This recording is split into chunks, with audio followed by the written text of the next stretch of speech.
আজকেরই বলছিলাম যে চলো চোখের নিচে আমার ডার্ক সার্কেল হয়ে গেছে, তো চলো আমরা স্কিন কেয়ার করি। ও তো করবে না আমি জানি, বাবা এটা আমার হাতে কেন করবো না ভাই? ঠিক আছে, তাও আমি বললাম চলো তোমাকে, ওকে কি বলতো রিল্যাক্সের জিনিস দেবে তো ও করবো। আমি যদি বলি চলো তুমি একটু ঘুমাবে, আমি তোমাকে এটা চোখের নিচে করে দেবো, আরাম খাওয়ার জন্য ও রাজি হয়ে যায়। ঠিক আছে, এটা এরকম এটা কি এমনি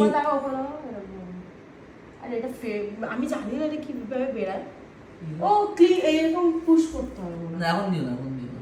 জানি না গাইস, হ্যাঁ পুশ করতে হয়। একটা বল মতন আছে, বলটা এরকম চোখে নিচে। আরে দেখো ঠান্ডা মতন, এটা চোখের জন্য ভালো গো। দেখি না লাগিয়েছে যায় কিনা নাকি ফেক, ভগবান জানে। আরে বেরাচ্ছে না, প্রোডাক্টটা বের করছি না এখন। তো এখন রেড বুল খাচ্ছে, যেটা সুগার ফ্রি একদমই। খাইনি, তুমি খেয়েছো কিছু? হ্যাঁ খেয়েছি তো। তো চলো